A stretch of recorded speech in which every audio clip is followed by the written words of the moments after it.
friends. Tonight we begin with a walk into a world you've heard about all your life, though not always in the way it truly was. The Middle Ages.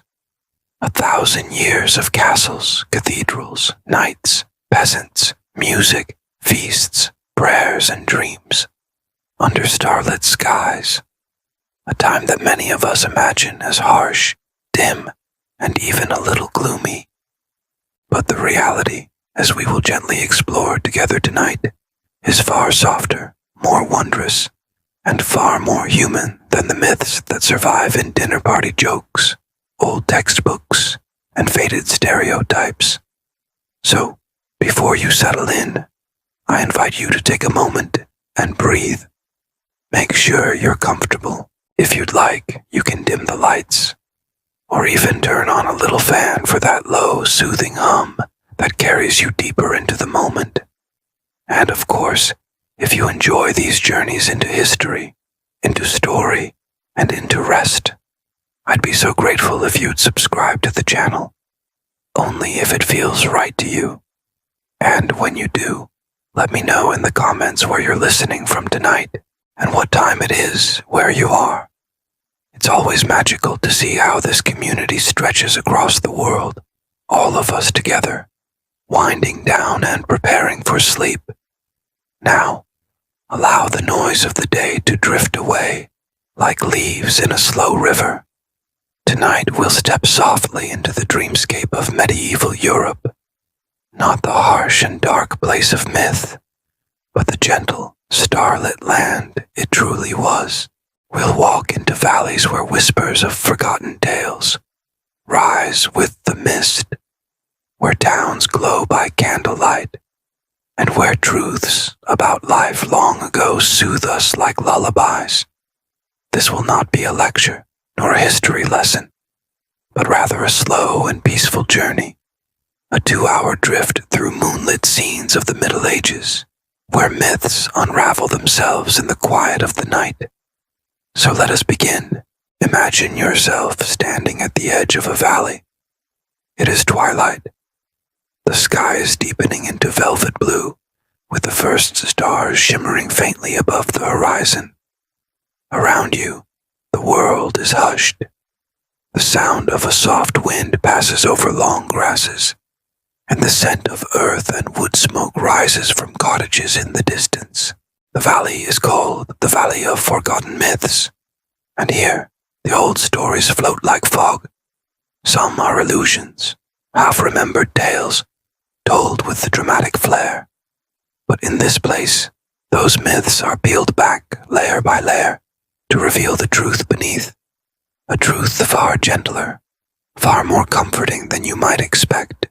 You step onto a narrow path, its stones worn smooth by countless feet over the centuries.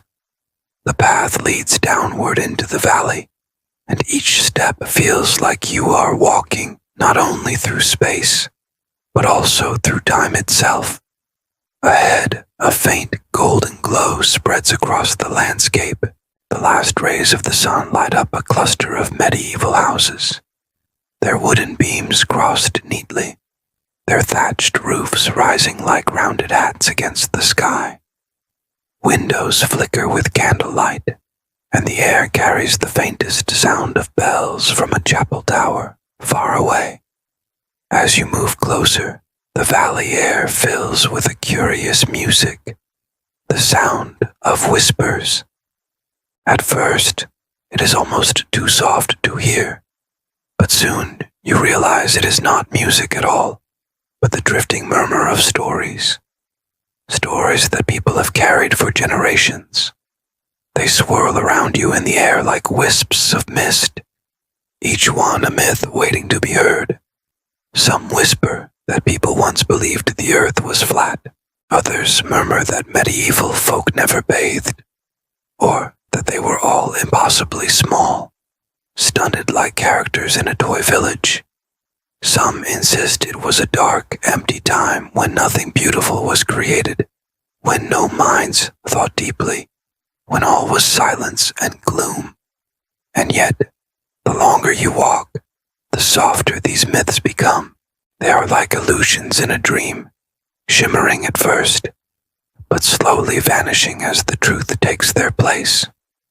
The first myth rises before you, like a shimmering veil of fog. It is the tale of the flat earth.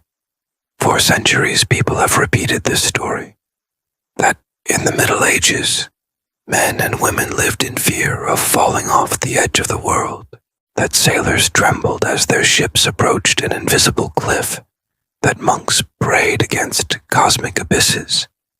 But as you reach out and brush your hand against the fog, it melts away, and the valley reveals its truth. Here, in the heart of the medieval world, men stand in the light of candlelit manuscripts, their eyes fixed on globes and star charts. They already know the earth is round. They had known for centuries. Monks and scholars, their robes whispering on stone floors, trace the curvature of the horizon in their minds, recalling the ancient wisdom of the Greeks, who had measured the roundness of the earth with shadows and sticks. You see sailors on the distant coast, their ships rocking gently on dark waters. They watch as the masts of other vessels disappear before the hulls, curving slowly beneath the horizon. These are not fearful men clutching charms against a deadly fall. They are experienced eyes, familiar with the sea's truths. And as you watch, the myth dissolves entirely, leaving in its place a calm and steady assurance. The medieval world was not a flat stage, but a round and endlessly fascinating sphere. The valley deepens as you walk further, and another mist swirls toward you. This one smells faintly of smoke and unwashed clothes, like the caricature so often told, that medieval men and women were filthy, that they avoided water, that they roamed through the centuries in grime. But again, as you breathe it in, the myth begins to fade. Instead, the valley reveals images of glowing bathhouses, their doors open to the night, warm air spilling out into the cool darkness. Inside, townsfolk laugh softly together, sitting in wooden tubs filled with the steaming water scented with herbs, rosemary, sage, mint. A place not only of washing, but of conversation and friendship.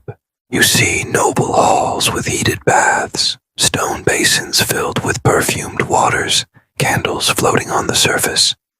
Even in small villages, children play in rivers, and families catch rainwater in barrels, splashing it across their faces and arms. The truth stands quietly, simple and unassuming. Medieval people were not strangers to cleanliness. They bathed more often than many who came after them, before new beliefs about sickness discouraged the practice. The myth evaporates, leaving the warm scent of herbs and the sound of water trickling into stone channels. The night deepens. Overhead, the stars multiply, filling the velvet sky with countless lights. The valley path carries you deeper toward the heart of these myths. A small stream runs beside the trail, its surface reflecting the constellations like a polished mirror. As you follow its gentle curve, you come upon a stone bridge, its arch covered in ivy. Crossing it, you find yourself standing before the entrance of a great hall, carved from the valley itself. The Hall of Tall Stories, it is called, though ironically it is here that the myth of smallness resides. You step inside, and your footsteps echo across the vaulted chamber. On the walls, carved in relief, are the figures of knights and peasants, masons and merchants. The myth you have heard before whispers again, that medieval people were impossibly short, stunted and miniature compared to modern men and women.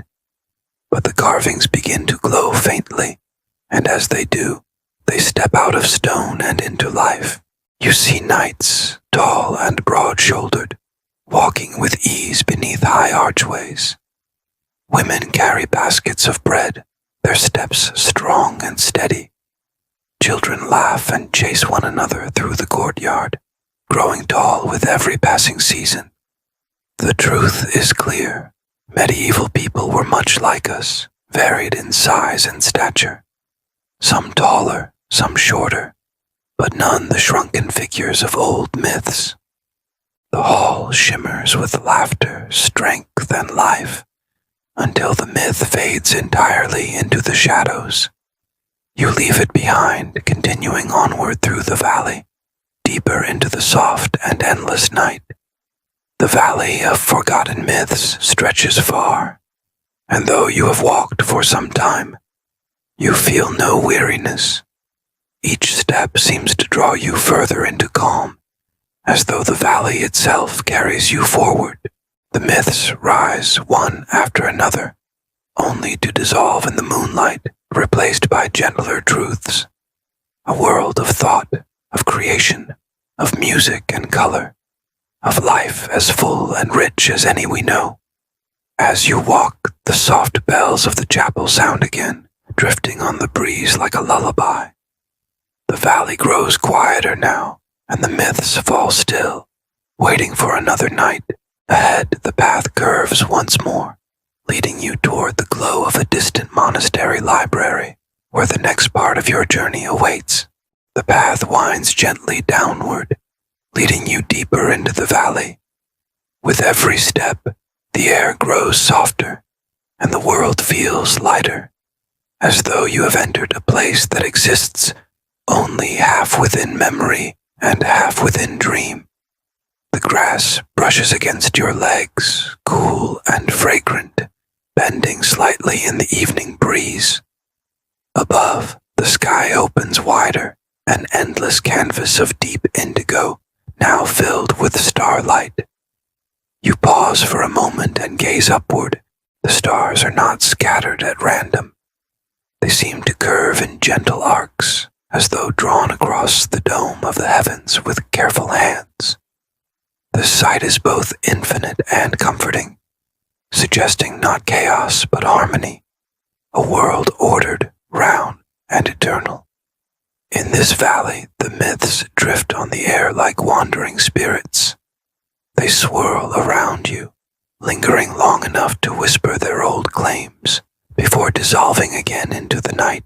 And now, one approaches, gliding over the grass like a mist tinged with the silver.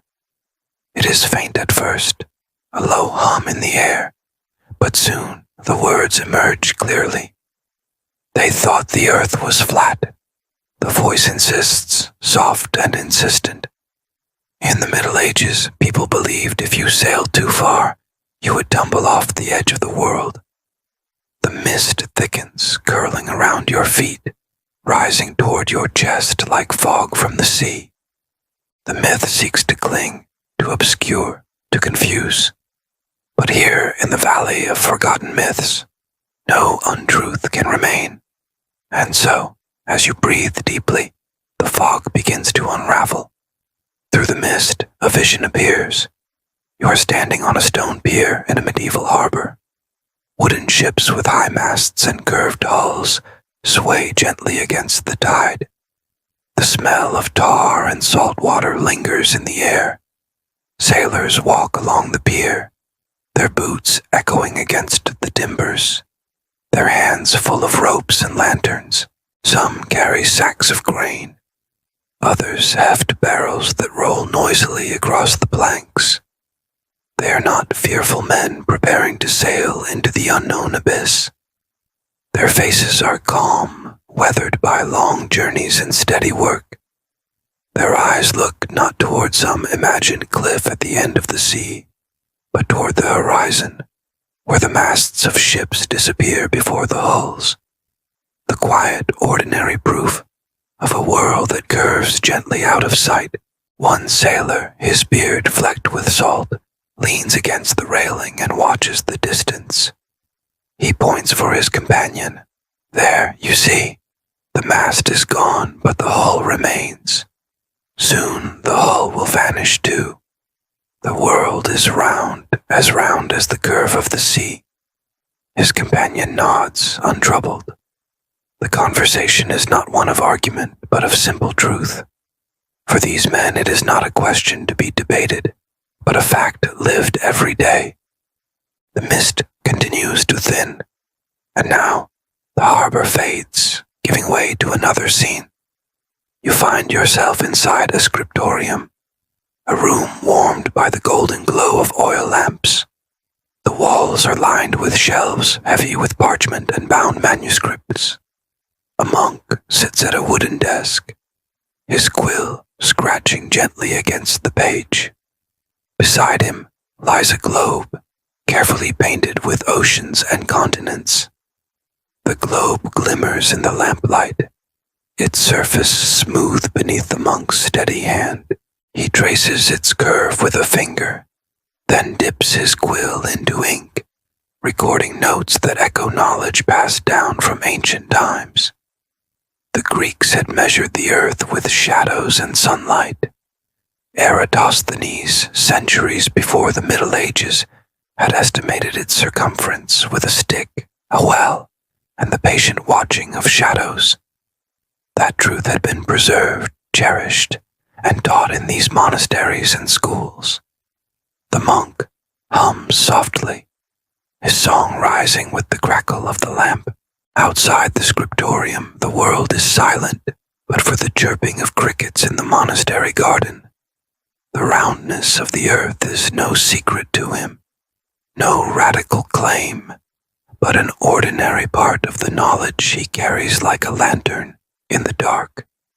The mist swirls once more, and the vision shifts again.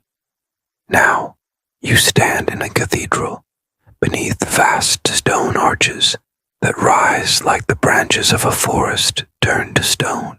Sunlight streams through stained glass windows, filling the air with color. Blues like ocean waves, reds like wine, golds like the last rays of evening. In the central panel, Christ is depicted holding a globe, not a flat disc, not a slab of stone, but a perfect sphere gleaming with painted light. Around the globe, angels hover with outstretched wings, and kings bow low in reverence. Here, in the artistry of faith itself, the truth is captured and made holy. The earth was known as round, a symbol of order and divine creation. No painter, no sculptor, no monk who carved this image into marble or stained it into glass imagined himself to be drawing a plate or a serving tray. It was always a sphere, a world complete. The myth grows weaker now. You feel it unraveling, like cloth pulled apart, thread by thread. The whispers lose their power. They thought the world was flat. The mist murmurs again, but the voice trembles, fading with every word. You return once more to the valley path, the visions fading like dreams upon waking. But their impressions remain.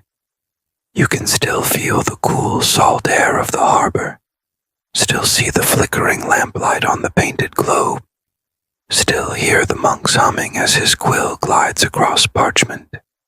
The cathedral's stained glass still glows behind your eyes, casting brilliant colors across the memory of your skin.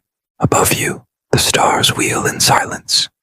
They too curve across the sky in endless circles, proof of a round world moving through the heavens. The myths cannot linger here. In this valley, the truth is not heavy or harsh. It does not scold or correct.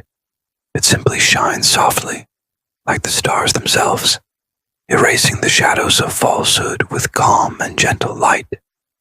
You walk further into the valley. The grass parts before your feet, the earth cool and steady beneath you. The path glows faintly now, as though lit from below by a hidden source. Ahead, you see a hill rising, its slopes covered in wild flowers, swaying gently in the night breeze. At the crest of the hill stands a solitary stone, weathered by centuries but still tall and unbroken. Symbols are carved upon its face, spirals, circles, constellations. You walk closer, and as your hand brushes the surface, you feel the truth embedded in the stone. The world is not flat. It never was. It is round, whole, and eternal. The myth is gone now, dissolved like fog in the morning sun. The valley is quiet once more, save for the sound of the wind moving through the grasses and the soft trickle of water from a stream nearby. You close your eyes and breathe deeply, letting the calm sink into you. This is the gift of the Valley of Forgotten Myths, the soothing of old misunderstandings, the reassurance that the world, both past and present, holds more wonder than fear.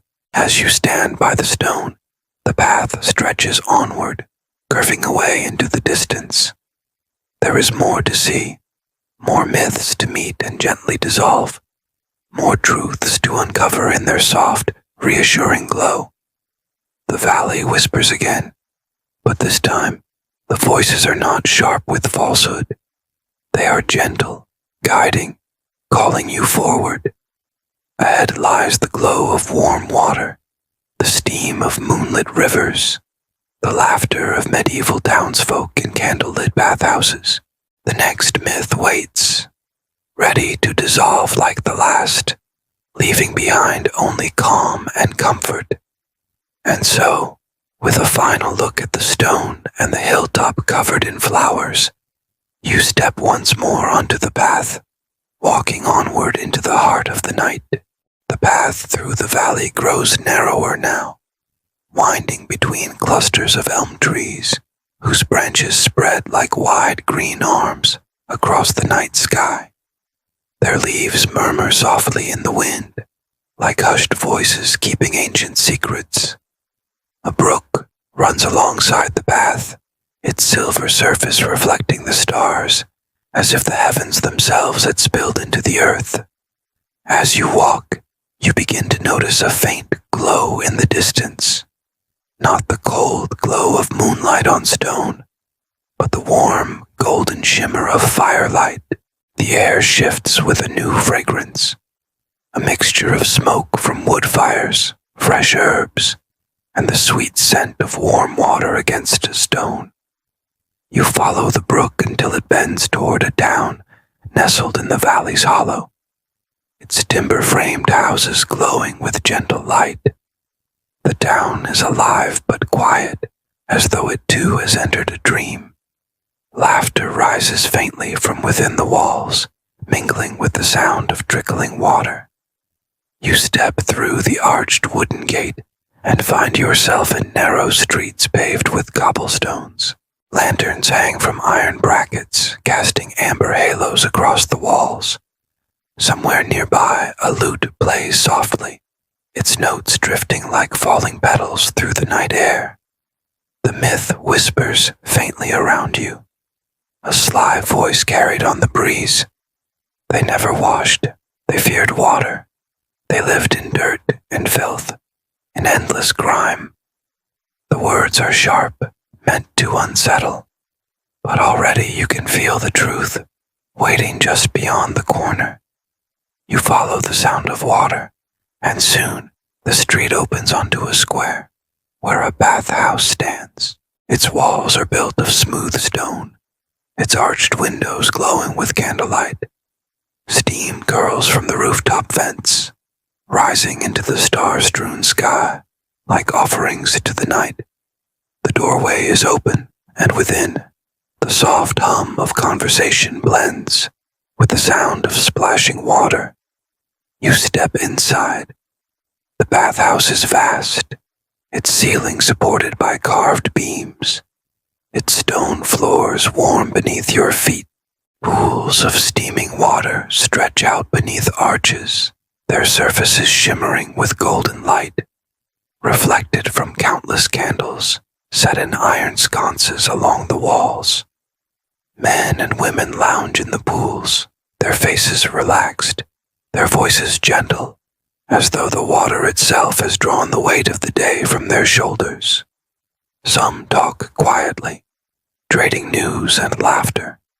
Others sit in silence, eyes closed, letting the warmth cradle them in stillness.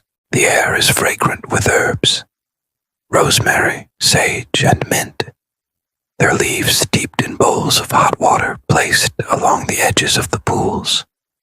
The steam carries their scent into every corner, mingling with the sweet, faint perfume of lavender oil poured into the baths. It is a scent both fresh and calming, a medieval form of aromatherapy. You watch as an attendant, dressed in simple linen, carries a bundle of fresh rosemary sprigs to the water and scatters them gently across the surface. The sprigs drift like green boats upon golden waves, releasing their essence into the warm bath.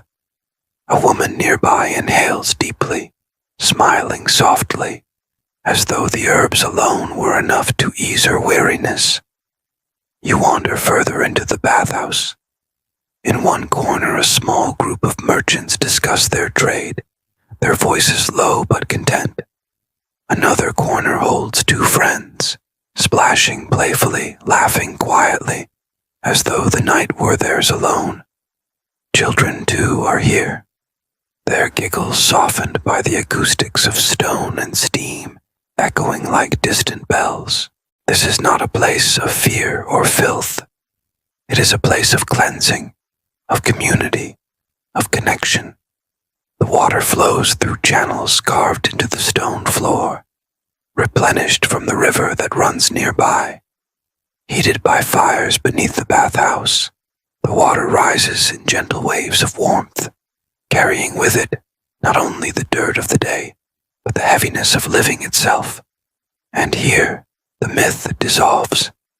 It cannot stand against the glow of the lamps, the scent of the herbs, the laughter of families, the relaxation of tired bodies made new. You leave the bathhouse and return to the street. The town is still alive with quiet warmth. Across the square, another building glows with light. This one is smaller, its wooden beams darkened with age, its doorway hung with cloth to keep in the steam. You part the cloth gently and step inside. Here the scene is more intimate. A handful of townsfolk sit in a smaller pool, the water warm but not hot, the atmosphere hushed. In the corner, a healer pours warmed oil into a shallow dish and dips cloths into it, pressing them to the foreheads of weary travelers. The oil carries the scent of chamomile and thyme. Another attendant prepares soap, made from animal fat and lye, its rough surface shaped into simple bars. It is not the perfumed luxury of future centuries, but it serves its purpose well. One man rubs the soap between his palms, creating froth that glistens like snowflakes beneath the lantern light. He rinses it away, and the water carries with it the dust and sweat of the fields. His eyes close with relief. Again, the myth retreats. How could one believe these people lived without washing, when even in the smallest of bathhouses, they cleansed themselves with soap and steam? Later you walk down to the river that curves through the town like a silver ribbon. The moon has risen higher now, its light scattering across the rippling surface. Along the banks you see villagers gathered at wooden platforms, their silhouettes dark against the water. Some kneel to wash their faces, dipping cloths into the cool current. Others rinse their hands, splashing the river across their arms before drying them with simple cloths. Children laugh as they chase one another into the shallows, the water spraying around them like liquid stars. Further upstream, a group of monks stand at the water's edge. They wear simple robes rolled up to their knees, and each one moves in rhythm, scooping water over themselves, washing with solemn care. Their voices rise together in chant, the sound carrying across the river like a hymn woven into the night air. They follow strict rules of cleanliness, not out of vanity but devotion, for to them, washing is a discipline of both body and soul. The myth falters once more, reduced to a whisper swallowed by the flow of the river. These were not people afraid of water. They embraced it, whether in bustling bathhouses or beneath the open sky, in rivers, lakes, and barrels that caught the rain. The town grows quieter as the night deepens. You wander through its winding streets, the cobblestones cool beneath your feet. At every corner you see traces of water, wooden buckets catching the rainfall from thatched roofs, basins in courtyards where families gather to rinse their hands, wooden tubs steaming in the open air beside flickering lanterns. Even in the simplest of homes, cleanliness is not forgotten. You glimpse a peasant woman in her yard, washing her children's faces with rainwater collected in a barrel. They squirm and laugh, splashing each other with the cool liquid, their joy rising like the bird song into the night. The woman's hands are rough with work, but her touch is gentle as she wipes the water across their cheeks. The myth has no place here. As the night draws closer to silence, you find yourself at the edge of the town once more. The bathhouses glow behind you, their warmth spilling into the streets like memories of fire. The river flows steadily, its waters carrying with them the laughter, the songs, the cleansing touch of the night. The myth of filth is gone now, dissolved into the steam and the silver current. In its place remains the truth. Medieval life was not a life of grime, but one where water, herbs, and ritual cleansed both body and spirit. You take one last look back at the town. The lanterns flicker like stars fallen to earth. The bathhouses hum with gentle voices. The river glitters in the moonlight. Then you turn again to the path, following it out of the town, back into the valley.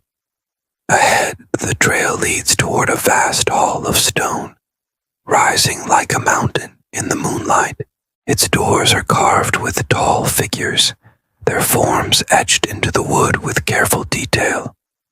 This is the Hall of Tall Stories, where another myth waits to dissolve. The tale of a people imagined as small and shrunken, when in truth they stood tall, varied, and strong. With each step toward the hall, you feel your body lighter, your mind calmer, your spirit soothed. The myths are fading, one by one, and what remains is only peace. The path winds out of the town, leaving behind the soft glow of lanterns and the fragrant steam of bathhouses. The air feels cooler here, touched with the scent of stone and pine. The river still flows, its silver surface guiding your way, until at last the valley opens into a clearing where a vast building rises against the night. It is less a building, more a mountain carved by human hands. The Hall of Tall Stories stands in solemn grandeur, its walls built from blocks of pale stone that shimmer like ivory under the moon. Great wooden doors rise before you, their surface carved with figures that stretch upward as though they are part of the very sky. Tall men and women, etched in flowing lines, seem to move in the firelight of torches that burn on either side of the entrance. The myth lingers faintly, whispering again, sly and persistent. They were small, they were stunted, they barely grew, trapped by the hardships of their time. But the hall itself seems to sigh as though weary of such a tale, ready to speak its truth. You press your hand against the door. The wood is cool, heavy, and filled with centuries of touch. Slowly the doors open inward, groaning softly, revealing a chamber lit by hundreds of candles. Inside, the hall is vast.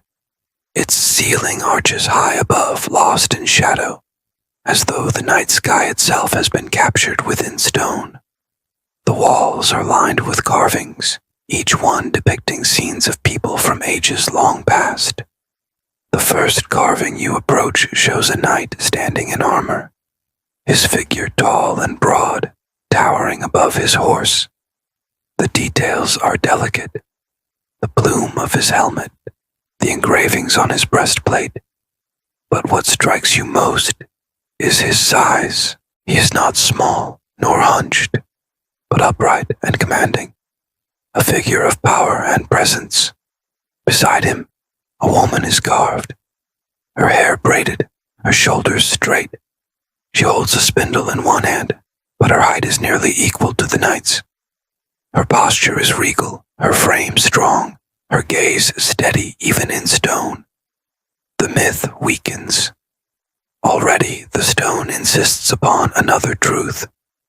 You move along the wall. Another carving appears. A gathering of villagers at market. Their forms are lively. A baker holding a tray of bread. A farmer with a bundle of grain. Children playing with sticks and hoops. They stand together in varied height. Some tall, some shorter, but none shrunken as the myth suggests. The tallest of them reaches easily above the carved door frames of the stalls. In the center, a carved youth balances on tiptoe to reach an apple from a hanging basket. His face, though only stone, seems alive with mischief. His friends stand nearby, watching, their heads lifted high, their limbs long and lean. You can almost hear their laughter echoing through the chamber, though the hall remains hushed and solemn. At the far end of the hall stands a statue. It rises higher than the rest, carved not into the wall, but standing free in the center of the chamber. A man clad in simple tunic and belt, holding a shepherd's crook in one hand, gazes upward. He is tall, his head tilted toward the heavens, his form carved with such care that you feel he might step down at any moment. The statue speaks without words. It says, "They were not tiny. They were not dwarfed by their world. They were like us, some tall, some short, some broad, some slight. They stood with presence, with stature, with life as varied as our own." You wander deeper into the hall, and the carvings shift to more detailed stories. Here, a depiction of feasts, long tables set with bread, cheese, and roasted meats, surrounded by men and women whose forms stretch tall beneath the vaulted ceilings. Their heads are lifted in laughter, their arms long and steady, as they raise goblets in celebration. In another carving, children train at games of strength. One leaps high to catch a wooden ball, his limbs extended in full stretch. Another lifts a stick as tall as himself, preparing for a playful duel. Their carved bodies are lean, but not diminished. They carry the same vitality you've seen in the towns and valleys, now captured forever in stone. You feel the myth retreating further, almost embarrassed, as though it realizes how fragile it sounds beside such vivid evidence. Yet the hall does not merely present carvings. It offers stories whispered in the hush of candlelight, tales woven into the stone itself. You pause before a mural etched across one wall, its scene sprawling like a tapestry. It shows a group of travelers journeying through mountains. Some walk with staffs, some ride horses, some carry bundles upon their shoulders. The mountains tower high above them, yet the travelers stand tall within the scene. Their figures are proportionate, neither dwarfed nor exaggerated. A woman near the front of the group holds a child in her arms, her posture steady, her height near equal to the men beside her. The mural tells you They were people of presence, of stature, of resilience. They were not the caricatures of smallness that later ages imagined. The myth tries one last time, soft and insistent. But the skeletons, the bones, the remains, yet even here, the hall answers. You recall stories of excavations, skeletons found in graves, some tall, some average, some small, just as people are today. Life was varied then as now, with no single shape to hold all of humanity. You picture those skeletons, once living people, walking through towns, laughing at feasts, bathing in rivers, working in fields, dancing beneath stars. Some tall, some shorter, but none diminished. All carried dignity in the way they stood, in the way they moved, in the way their lives carved paths through the history. The myth grows silent. You rest upon a stone bench near the statue in the center of the hall. The candlelight flickers across the carved figures, casting shadows that make them seem alive. You watch as the shadows stretch upward, making the carvings taller still, as though the hall itself wishes to remind you of the truth. There is comfort in the silence here, a deep stillness that settles over you like a warm cloak. The myths fade further into memory, leaving behind only the quiet presence of stone and story. You breathe slowly, deeply. The air is cool and dry, carrying the faint scent of wax and wood. Each breath feels steady, grounding, as though the hall itself is teaching you to rest, to stand tall within yourself, no matter how small the myths of the world may try to make you. When at last you rise from the bench, you feel lighter. The statue stands watchful, the carvings eternal, the candles patient. You walk toward the far doors of the hall, where the path leads onward. The doors are tall, carved with new images. Ships at sea, their sails filled with wind, their hulls steady upon the waves. You realize that beyond these doors lies the next story, the tale of exploration, of how far people could travel, of how wide their world truly was. As you step forward, the myth of smallness is gone. What remains is presence. What remains is height, not merely of body, but of spirit, carved forever in stone. You push open the doors, and the night greets you once more. A soft wind stirs, carrying the scent of salt and distant waters. The sound of waves reaches your ears, rhythmic and soothing. Ahead lies the harbor of forgotten voyages, where another myth waits to dissolve beneath the stars. The night air carries you onward from the hall of tall stories, down a path edged with mossy stones that glimmer faintly in the silver wash of moonlight. The sound of the river fades, replaced by the soft chorus of crickets tucked among the grasses. The air feels older here, almost reverent, as if the ground itself remembers footsteps that once moved slowly, carefully, in quiet contemplation. Before long, you see it, a monastery perched upon a gentle hill, its outline sharp against the stars. The walls are of smooth stone, pale in the moonlight, rising steady and timeless, as though built not merely to endure, but to breathe. At the highest point, a bell tower stretches upward, its iron bell dark and silent, watching the world as it sleeps. You follow a lantern-lit walkway that leads to a side entrance. The wooden door opens without resistance, and a hush greets you from within. A hush so deep and soft, it feels like stepping into a dream. Inside, the monastery is dim, its hallways lined with arches that frame long stretches of shadow. Somewhere within, you hear the faint creak of wood, the murmur of voices low as a heartbeat, and the rustle of parchment like wind through dry leaves. The path guides you to the library. You pause at the threshold, for the sight is more than you expected. The library stretches vast and high, a hall filled with shelves of carved oak, their surfaces darkened with time and polished with years of touch. The shelves climb upward, each stacked with manuscripts, bound in leather, vellum, and cloth. Some are thick and heavy, some thin and delicate, but all are filled with words, with knowledge, with the traces of careful hands that have passed through centuries. Oil lamps glow along the desks, their light golden and unhurried. It spills across parchment, across inkpots and quills, across the bent heads of monks who work in silence.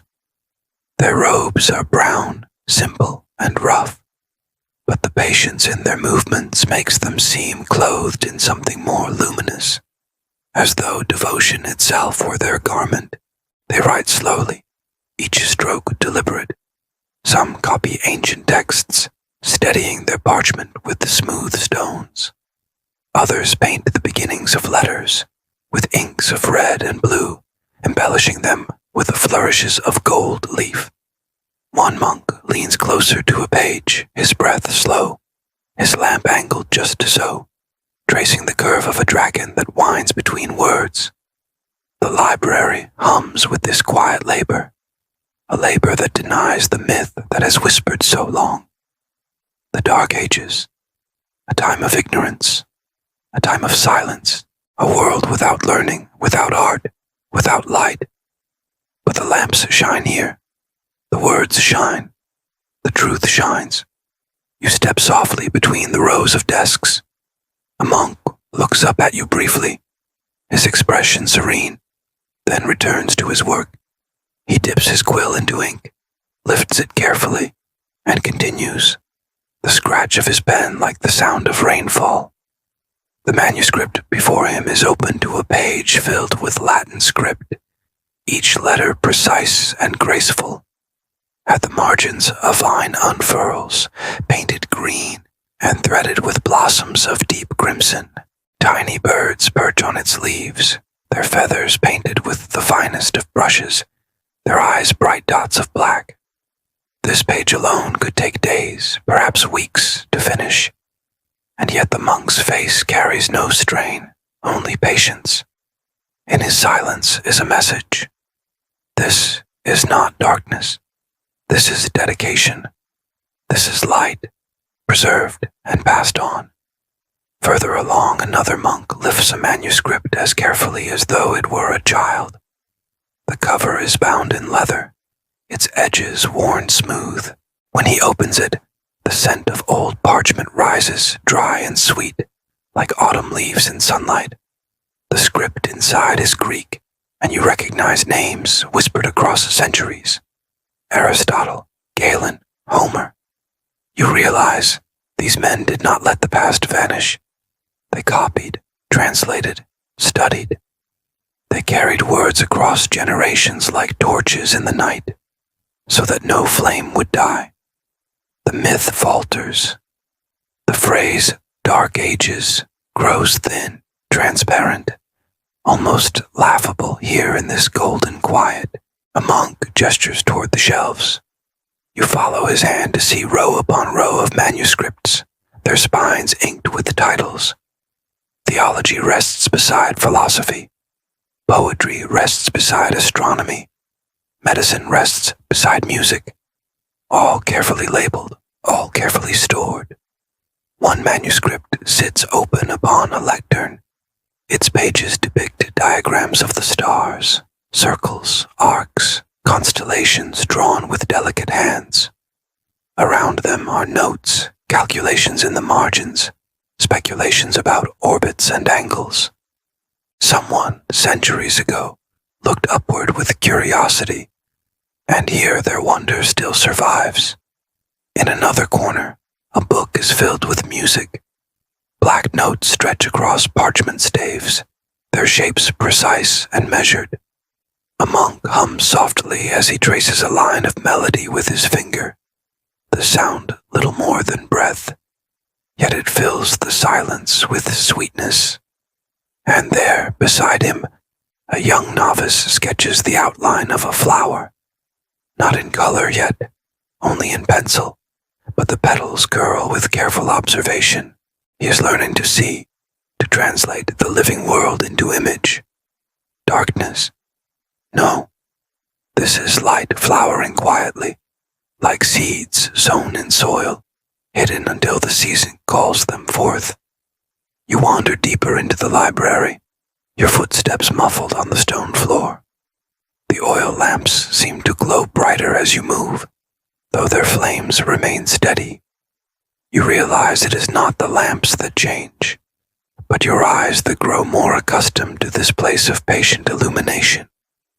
At one desk, a monk pauses his writing to gaze at an illuminated page he has completed. The letter A gleams with gold, its curves surrounded by blue leaves and tiny figures. Angels, birds, stars. It is art, but it is also reverence, a belief that even the first letter of a word could hold beauty enough to inspire. You lean closer, and the monk, noticing your interest, smiles faintly. His eyes are tired but kind, and in them you see not only labor but joy, the quiet joy of creation, of leaving behind something lasting. The myth lingers faintly, like a shadow at the edges of the mind. But they called it dark. Surely there was nothing. And yet, the shelves say otherwise. They hold not only the wisdom of older ages, but also the blossoming of new thought. Medicine, astronomy, art, law, poetry. These monks and countless others carried them forward. They whispered across the centuries, reminding anyone who would listen. Darkness is never absolute. There is always light, even if it flickers small and quiet. You imagine these manuscripts carried through storms, hidden in saddlebags, copied again and again by hands that would never see the distant future they preserved. That is not ignorance. That is love. That is endurance. That is faith in tomorrow. You close your eyes for a moment. The scent of parchment and oil fills your senses. The sound of quills scratching becomes a lullaby. The light of lamps, soft and golden, washes over your closed eyelids. You breathe slowly, deeply, and the myth of the dark ages dissolves into mist. What remains is the truth. A time not without struggle, but not without brilliance. A time where light did not vanish, but simply burned quietly, carefully, tended by patient hands in halls of stone. When you open your eyes again, the library stretches endless around you. The monks continue their work, unhurried, steady. Some rise to stretch, moving silently down the aisles, adjusting lamps, fetching new ink. Others bend lower, lost in the labor of their pages. You know, you cannot stay forever. The journey continues, but you also know you will carry this place with you. Its hush, its golden glow, its assurance that knowledge once kindled is not so easily extinguished. At the far end of the library, a door opens to the outside. The monk, who opened it, gestures with a gentle hand, as if to say, "Go onward. Beyond lies more to discover." You step toward the door. Behind you, the library sighs softly, as if releasing you with kindness. Ahead, the night air is cool and fragrant, filled with the faint scent of salt. You realize the path now leads toward the harbor, where ships rest beneath the stars, waiting to speak of journeys that crossed the world. And as you walk away, the oil lamps still glow behind you, keeping their vigil, guarding the light. The monastery door closes softly behind you, leaving the golden hush of the library behind. The night air greets you like a friend, cool, clean, touched with the faintest salt from a distant sea. You step onto a cobbled path that winds down from the hill, and the sound of your footsteps mingles with the hum of a city alive even in the late hours. Lanterns glow ahead, swaying gently on iron hooks that arch over narrow streets. They cast amber halos onto the stone, each circle of light like a small pool inviting you onward. As you draw closer, the faint rhythm of music reaches your ears, pipes drilling softly, strings plucked in a gentle pattern, a drum tapping like a heartbeat. Then the scent reaches you. It arrives first in hints, cinnamon carried on the wind, honey warmed by coals, the savory perfume of roasting meats. The aromas swirl together like the colors of a painted sky, each one distinct, yet blending into a harmony that stirs memory and imagination. The myth that medieval food was bland, tasteless, and gray feels instantly absurd, undone before you even see the market. For if this is blandness, then blandness is richer than any feast. You turn the corner, and the market of midnight colors spreads before you. It glows beneath a canopy of lanterns, round paper ones painted with stars, tall iron ones filled with dancing flames, glass ones tinted red, blue, and green. The light scatters across stalls, draped in fabrics, across baskets of fruit and jars of spices, across polished cups of wine that sparkle as though holding the night sky itself. The crowd moves gently, not hurried, but wandering, drifting from stall to stall in contentment. Families, couples, merchants, and travelers alike move with the rhythm of the night. Voices soft, laughter subdued, the entire market held in a dreamlike reverence. Your eyes are drawn to the stalls, each one bursting with color. A woman stands behind a table covered in heaps of spices. Golden saffron glows in small glass jars, its strands delicate as threads of sunlight. Next to it lies cinnamon, curled into deep brown sticks, their scent sharp and sweet. Nutmeg rests in small wooden bowls, the seeds smooth and round, their aroma earthy and warm. Cloves, pepper, and ginger form a rainbow of powders, red, black, ivory, and amber. She lifts a pinch of spice from a bowl, holds it out for you to inhale. The air blooms with fragrance, fiery, sharp, intoxicating. She smiles, her eyes twinkling as though saying without words, "This is no blandness. This is flavor, traded across deserts and seas, prized as treasure, savored in kitchens that knew the alchemy of taste." Further down, another stall glitters with the sugared fruits. Dates stuffed with almonds gleam like jewels. Figs are sliced and drizzled with honey, their purple skins deep as twilight. Apples, dusted with cinnamon and clove, glow in the lantern light as though polished by stars. A child reaches for one, and the vendor hands it over with a smile. The first bite crunches, and the child's eyes widen, the sweetness spilling across her expression like sunlight through clouds. The myth of bland food crumbles further, like sugar dissolving into tea. You drift toward the sound of sizzling. A cook tends to skewers over glowing coals, meat spiced with pepper and garlic, brushed with oil, turning slowly until juices drip and steam. The aroma is irresistible, a blend of fire and earth, smoke and spice. He offers you a taste, a piece tender and hot. The flavors unfold slowly, pepper sharp, garlic savory, a hint of coriander rising in the aftertaste. Nearby, a pot of stew simmers. You lean closer and see chunks of lamb swimming with lentils, onions, and carrots. The broth is thick, scented with saffron and parsley. The cook lifts a ladle, pours a spoonful into a small wooden bowl, and places it in your hands. The first sip is warmth itself, a comfort that spreads from tongue to heart, rich and spiced, utterly alive. At the next stall, wines glow in tall glass flasks, their colors ranging from pale gold to deep crimson. A woman pours a measure into a goblet, the liquid catching the lantern light. She offers it, and you sip. It is cinnamon wine, sweet, fiery, with a lingering warmth that settles into your chest. She tells you quietly, in a voice like velvet, that spices were often steeped in wine, not only for taste, but for health, for warmth in the winter, for joy at feasts.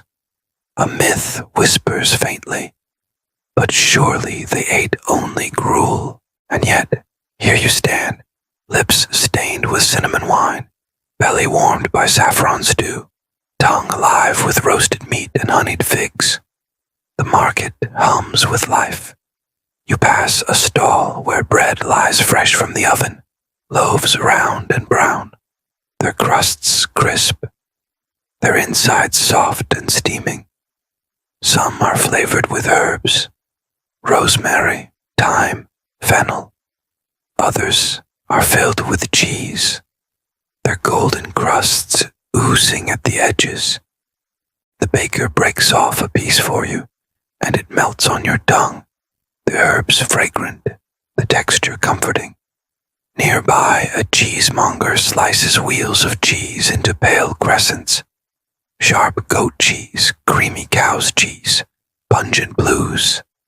He holds out a piece sprinkled with pepper and sage, and the taste is strong yet soothing, a flavor that lingers long after you've swallowed. The air grows thicker with the scents as you wander deeper. A vendor roasts almonds coated in honey, their sweetness sticky in the night air. Another serves pastries dusted with sugar, their layers of dough so thin they crumble like whispers. A woman brews spiced milk, warm and golden, infused with cinnamon, nutmeg, and ginger. She hands you a cup, the steam curling upward, and with one sip, you feel as though you are drinking the very essence of comfort. The market becomes a symphony, scents rising like melodies, flavors blending like harmonies, colors shimmering like instruments under lantern light. And all the while, the myth unravels completely. The idea of a bland medieval table is no longer even a shadow. It is gone, dissolved in the richness of saffron, cinnamon, roasted lamb, sugared figs, spiced wine. You pause at the edge of the market, cup in hand, and look back. Lanterns sway gently, the stalls glowing like constellations on earth. The people move softly, their laughter low and warm, their voices threaded with contentment. Children bite into sweet apples, lovers share cups of wine, merchants swap recipes with the pride of alchemists. It is not bland, it is not colorless, it is a feast of midnight colors, painted with spice and sweetness, with fire and patience, with joy. The myth has no place here. As you linger, a musician begins to play a new song. The strings hum, the pipes rise, the drum beats low and steady. The music drifts over the market like a lullaby, and for a moment, you close your eyes, letting it carry you. You imagine all the kitchens that once smelled like this, all the tables that once held such richness. Bread baked daily, herbs gathered from gardens, meats roasted with care, spices treasured, savored, wine poured and shared, families gathering not in blandness, but in abundance. The myth fades utterly, replaced by truth and by wonder. When you open your eyes, you see another path leading away from the market. It winds upward, toward the cliffs overlooking the harbor, where the sea gleams beneath the stars. You take one last sip of spiced milk, its warmth lingering, then set down the cup. The market hums behind you, lanterns swaying, scents swirling, music rising softly. You carry it with you as you step forward, the richness, the color, the flavors that will linger long after the night has passed. And ahead, the sea waits, its waves whispering stories older than stone, older than spice, older than song. The market recedes behind you, its lanterns fading into a shimmer of amber light, until the sounds of laughter, music, and sizzling coals become nothing more than soft echoes in the night. Ahead, the cobbled path bends upward, leading through an archway carved of stone. Vines wind themselves over the stones, their leaves silver in the moonlight. The air cools, and with each step the aromas of roasted meats and spiced wine give way to something more delicate, more ethereal. The scent arrives slowly at first, like a memory stirring at the edge of thought.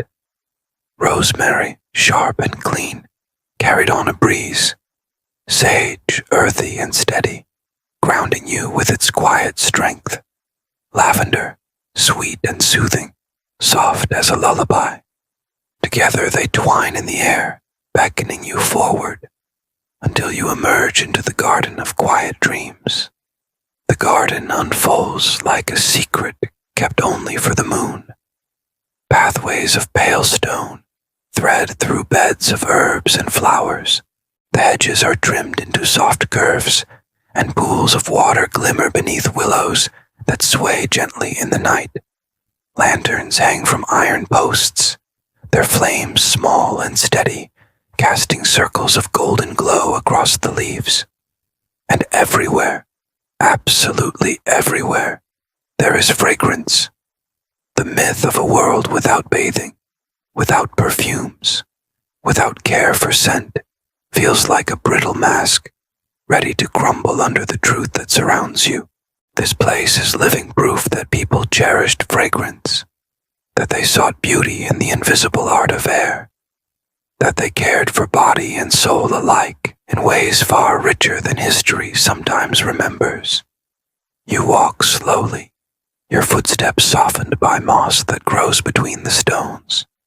At your side, rosemary bushes stretch in neat rows, their needle-like leaves whispering in the breeze. You run your fingers gently along a sprig, and the scent bursts forth, bright, sharp, invigorating. In the old days, rosemary was tucked into hair, sewn into garments, steeped into water for bathing. It symbolized memory, love, and cleansing. The scent feels like clarity itself, a reminder of freshness and thought.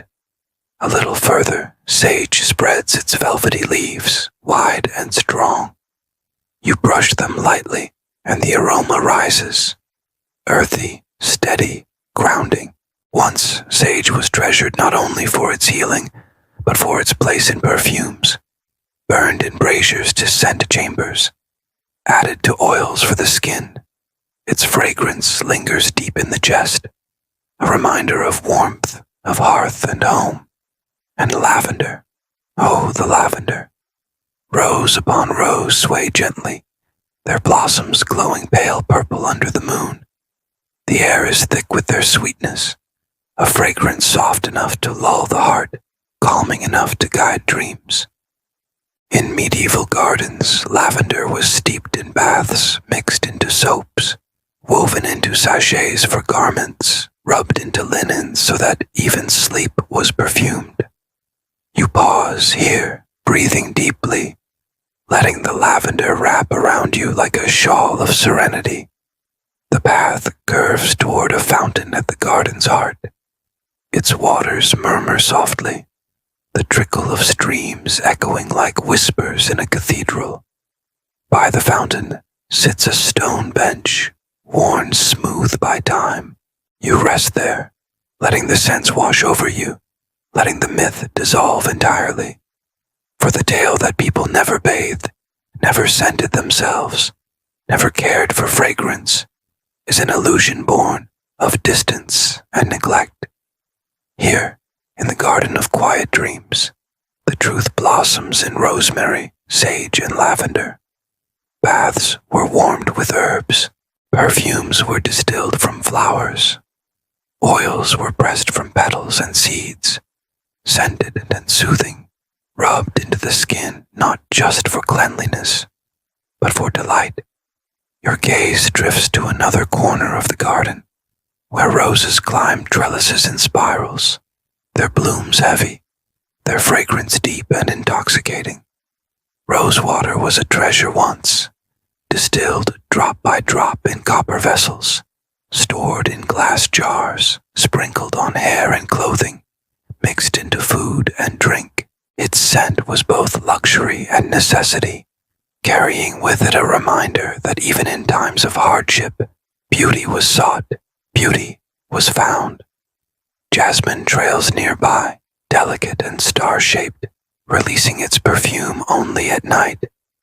It rises now, faint but irresistible, mingling with the lavender and rosemary, forming a perfume crafted not by hand, but by moonlight itself. As you wander further, you come upon a marble basin where clear water lies still. Floating upon it are petals, rose, violet, chamomile, spread like stars across the surface. The air above the basin carries their collective perfume, subtle yet soothing. A figure once might have bathed here, steeped in petals, emerging not only cleansed but perfumed, skin kissed by the gentlest fragrances of earth. The myth shudders, dissolves further. The truth is that bathing was often ritual, fragrant, and healing, filled with herbs and flowers, more than cleanliness, but a celebration of body and spirit. At the garden's edge stands a row of tall distillation flasks, glass vessels glowing faintly under the lanterns. Though silent now, they whisper of perfumes once made here.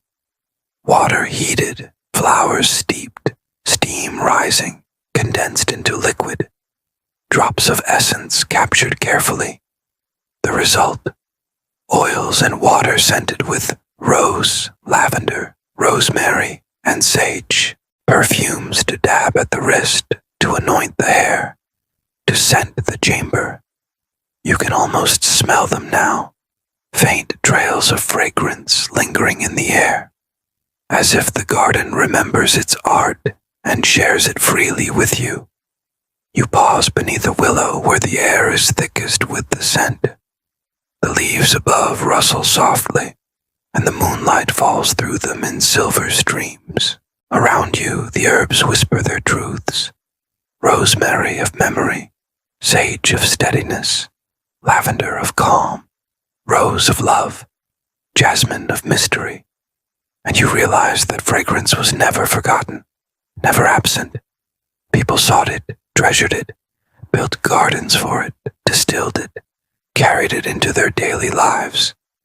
They bathed not in water alone, but in water steeped with herbs. They perfumed not only their garments, but their very dreams. The myth cannot stand here.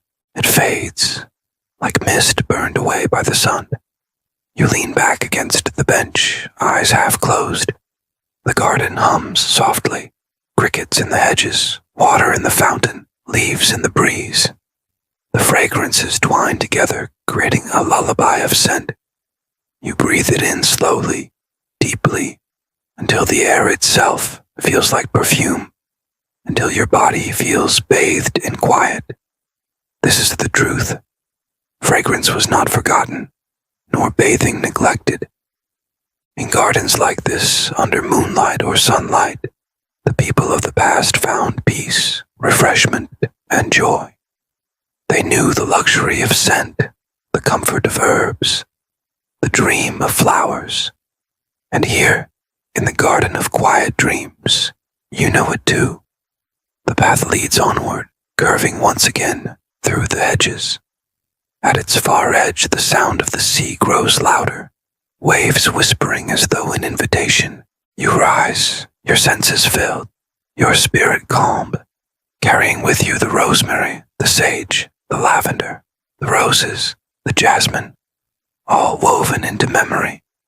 The garden fades behind you, a secret sealed once more in moonlight. Ahead, the cliffs wait, where the sea shines like liquid silver beneath the stars. The garden's fragrance lingers behind you, like a memory folded into silk, and the path carries you gently toward rising stone. The sound of the sea softens into the background, until above the cliffs you see a castle bathed in moonlight. Its towers gleam pale, its walls rising like guardians of another age. And yet, even from here, you see the flicker of candlelight through tall arched windows, golden against the night. The myth you have heard, that castles were cold, harsh, lifeless, flickers faintly in your mind as though testing its strength. But already, the castle ahead radiates something else entirely. It glows not with severity but with welcome, its torches bright at the gates, its windows alive with the pulse of warmth.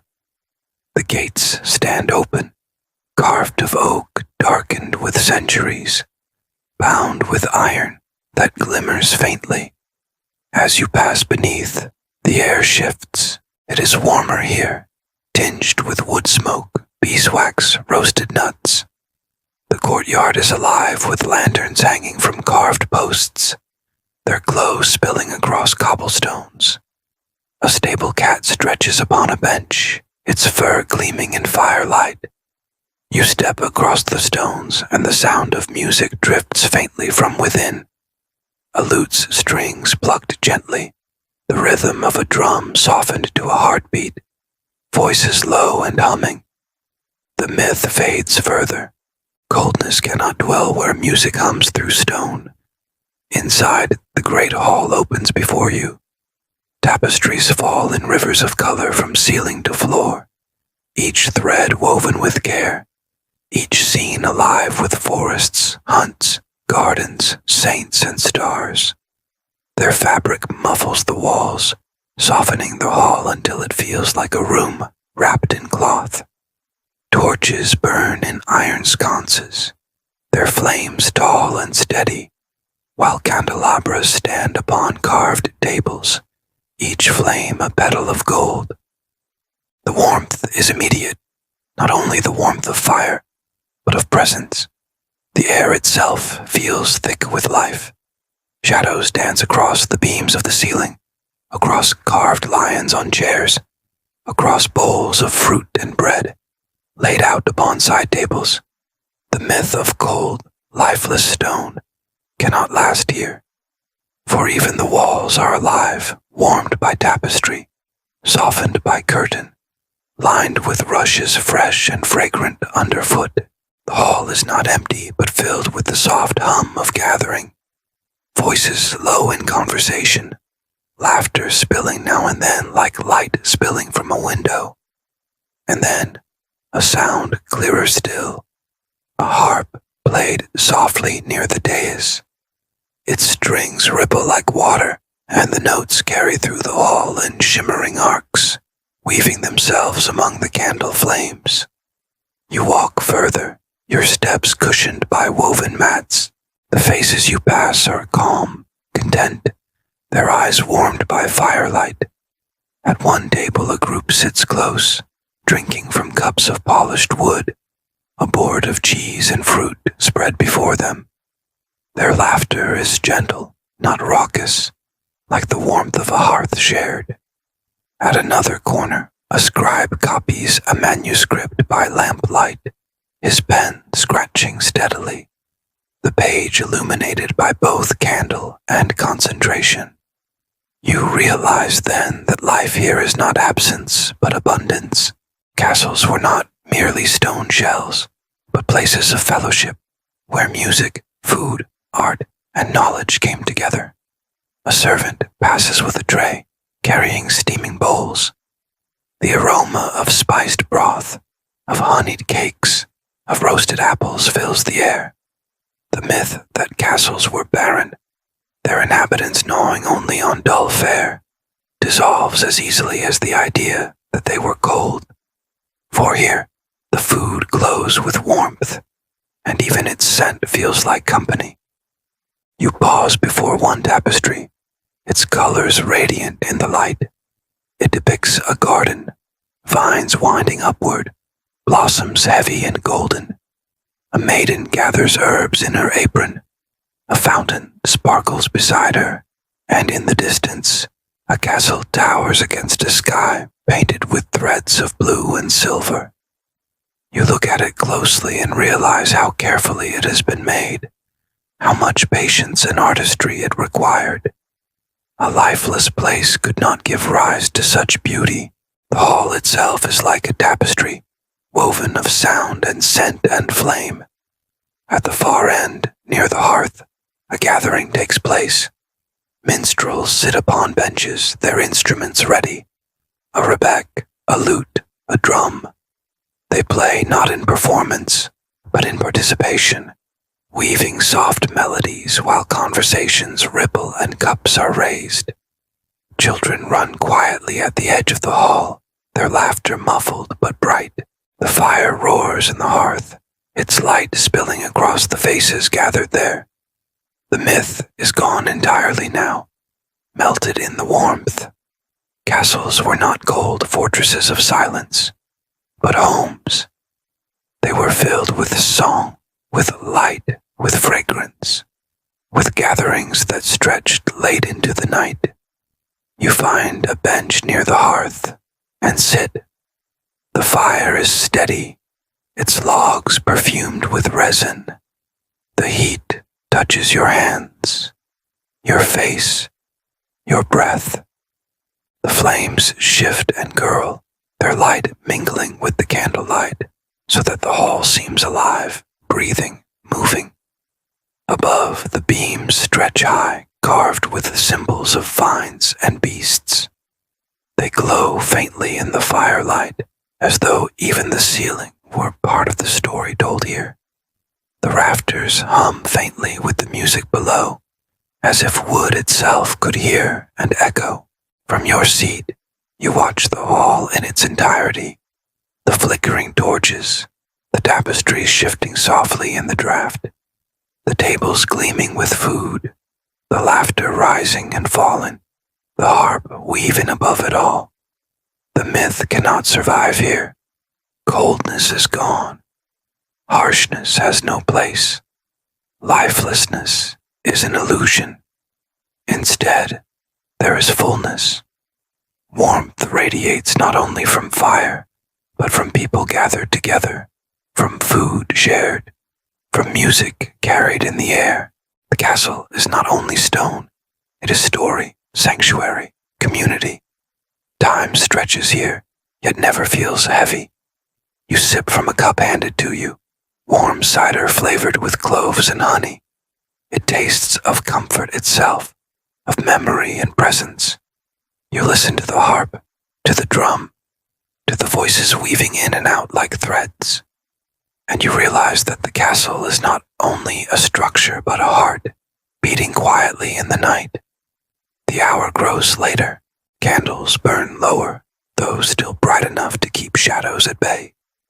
A final song rises, soft and sweet, a lullaby carried on the harp, joined by voices gentle and steady. The hall quiets, the flames dim slightly, and the song drifts upward into the rafters, where it lingers like incense. When it ends, silence follows, not emptiness, but the soft kind of silence that comes after fulfillment, after warmth has been shared and felt. You rise once more, your steps light, your heart calmed. The myth has been answered, replaced with truth woven in candlelight. Castles were not barren husks of coldness, but places of fellowship, art, and warmth. Through another archway you step into a corridor lit with smaller lamps. The stones glow softly here, tapestries muting the chill of night. At the corridor's end, a door opens onto the outer stair, leading upward toward the battlements, and beyond them, the sky waits, deep and dark, scattered with stars, the sea shining faintly below. The castle remains behind you, a steady glow in the night, a place alive where warmth endures even after you depart. You climb the stair from the castle's candlelit hall, and the night air greets you once more, cool and fragrant, threaded with the faintest sound of music carried across the hills. The stars above are clearer now, glittering like jewels scattered upon velvet, and the moon leans gently over the valley. At first, the sounds are distant, soft drumming, laughter that drifts like falling leaves, the gentle chorus of many voices together. As you walk the winding path from the castle's gate, the air becomes brighter with lantern glow, richer with scent, fuller with song. The path bends and then the valley opens before you, in a scene radiant with life, a festival under starlight. The meadow stretches wide, its grasses shimmering silver in the moon's glow, its edges lined with lantern poles. Bright pennants flutter in the breeze, dyed crimson, blue, and gold. Candles in glass jars shine from wooden tables, their flames steady and warm.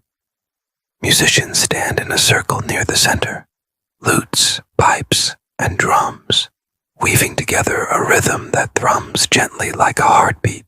The myth of dullness is already fading, for what lies before you is not dreary but alive with movement, sound, and color. The festival is an embodiment of joy, a gathering not only of bodies, but of spirit.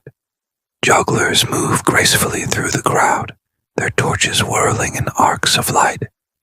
The flames seem to leap like stars, spinning through the night air before falling back into practiced hands. Children clap, their laughter carrying higher than the music as the jugglers bow with a flourish. Nearby, dancers move in patterns upon the grass, their steps measured yet flowing, their skirts rippling like waves of color. Bells sewn into hems chime with each step, so that every motion becomes a note in the larger song. You wander slowly through the festival, your senses opening to its many layers. The air smells of roasted chestnuts, of sweet honey cakes cooling on trays, of mulled wine steaming in wooden cups. Smoke from small fires drifts upward, mingling with the freshness of meadow herbs crushed underfoot. A man calls softly from a booth, offering sugared almonds wrapped in paper cones. Another stirs a cauldron of spiced cider, ladling it out for those who pass. Platters of fruit gleam with color, apples polished bright, pears sliced and drizzled with honey, berries nestled in bowls. Every table holds a gift of flavor, of generosity. This, too, is part of the joy. Not only games and song, but the sharing of food, the weaving of community through taste and fragrance. At the edge of the meadow, storytellers gather under a great oak. Their voices rise and fall in rhythm with the fire beside them, sparks drifting upward like fragments of stars. One speaks of a knight who wandered into a forest of dreams, another of a maiden who outwitted a giant by clever riddles. Their words gather listeners, who sit cross-legged upon the grass, eyes wide in the glow. The myth of dullness dissolves further. Life here is alive with imagination, with tales told by firelight, with stories carried on the breath of night. A circle of musicians swells louder now, their tune quickening. Fiddles rise above the steady beat of drums, while flutes dart like birds between them. The dancers move faster, their feet striking the earth in patterns bright and sure. Couples join hands, weaving in spirals, their laughter like the shimmer of bells. You find yourself swaying with the rhythm, your body carried gently by sound. Around you, others clap in time, their joy uncontained, their faces lit by both flame and starlight. Children race through the meadow with wooden hoops, their shouts bright and clear, Some chase ribbons tossed into the air, while others balance upon stilts, wobbling but laughing even as they nearly fall. A group gathers at a painted cart where a puppet show begins. Bright figures bobbing upon strings, their voices high and comical, earning laughter even from the elders watching. There is no dullness here. There is lightness, play, the kind of joy that threads itself into memory so deeply it never fades. As you wander further, you see a tent lined with lanterns. Inside, artisans sit at tables, their hands busy with crafts. One weaves garlands of flowers, another carves toys of wood, another paints small icons upon polished stones. Visitors watch, fascinated, some learning to braid, others purchasing a token to carry home. A woman offers you a small charm, carved of bone and smoothed with care. She presses it into your hand, smiling, and tells you it will bring good dreams. You thank her, slipping it into your palm, feeling its smooth surface as a reminder of the festival's joy. Later, the music softens once more. Fires burn low, though still steady, casting a circle of gold upon the meadow. People gather in groups, sharing cups of wine, retelling stories of the evening. Their voices drop into whispers as the stars climb higher. You sit upon the grass, leaning back to gaze upward. The constellations shimmer, patient and eternal. Yet here, upon earth, life moves in rhythm with them. Festivals such as this have always echoed beneath the stars, carried forward from age to age. Joy has always been part of human life, never absent, never forgotten. The myth that the medieval world was dull cannot survive such a scene. Here, under the starlight, joy spills freely, unbound by time. From where you rest, you hear one last song begin. It is slow, carried on a single voice at first, joined by others in harmony.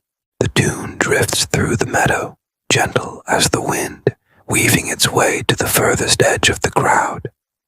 It is a song not only of joy, but of peace, a reminder that celebration itself can be soft, can soothe, can carry one toward sleep.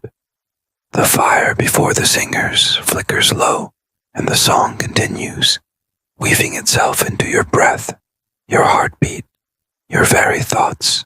Around you, the festival grows quiet, not extinguished, but settling, like embers glowing after flame.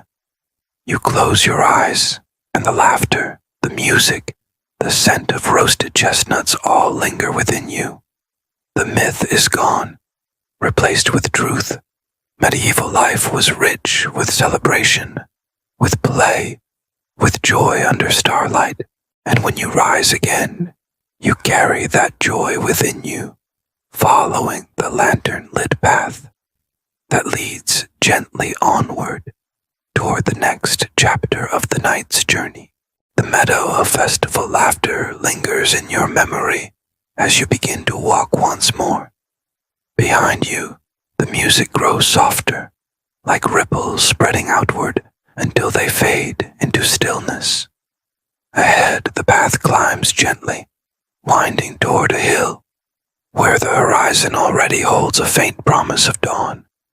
The lanterns grow fewer as you walk, until only the moon and stars guide your steps. The air is cool and damp with dew, and the grass beneath your feet seems to hush each sound. You walk slowly, like a pilgrim returning home, carrying with you all the moments you have seen. The glowing bathhouses, the warm castle, the garden fragrant with herbs, the festival alive with song. Each step is measured, calm, unhurried. There is no need to rush, for the journey itself is the destination. As the path rises, you feel the night leaning gently toward its close. The myths that once drifted like shadows are already fading, dissolving into mist. The myth of flatness replaced by wonder at the great globe of the world. The myth of filth eased away by candlelit waters and perfumed air. The myth of ignorance brightened by monks with oil lamps and books. The myth of harshness softened by warm castles, by gardens tended with care. The myth of dullness erased by festivals under stars. One by one, these old misunderstandings vanish like dreams at waking, and what remains is not correction, but comfort. The quiet truth that life in every age has always carried joy, beauty, warmth, and laughter. The hill grows steeper, but your body feels light, as though lifted by the wind itself. The stars seem closer here, their shimmer unbroken by roof or branch, and though the night is nearly gone, they glow all the more brightly, as if bidding you farewell. At the crest of the hill, the land stretches outward into vast plains, dotted with distant trees. The horizon glows faintly, not yet gold, but brushed with silver and pale rose. Dawn is not here yet, but its promise shines. You pause, breathing deeply, and feel the night's calm settle more deeply into your being.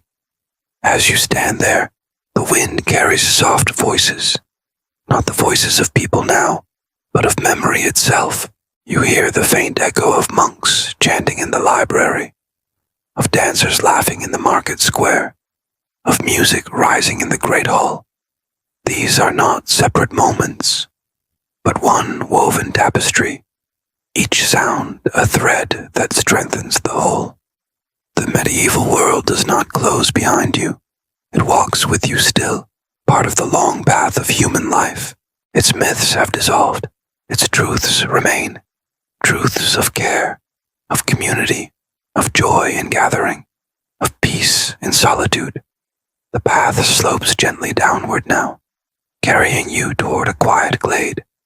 The trees here are tall and old, their branches arching overhead like a cathedral's roof. Between them, light filters through in pale ribbons, and the air grows warmer with each step. Birdsong stirs faintly, the first fragile notes of morning, not yet loud, not yet urgent, but soft and tentative, like a harp's strings brushed in sleep.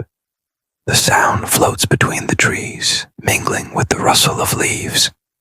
You walk slowly, listening. Each bird seems to greet the new day, and each note guides you deeper into stillness. At the heart of the glade is a small spring. Its water trickles softly over stone, forming a pool clear and still. You kneel beside it, cupping your hands, and taste the coolness of morning. The water is refreshing, pure, leaving on your tongue a sweetness that lingers. Around the spring, wild flowers bloom even in shadow.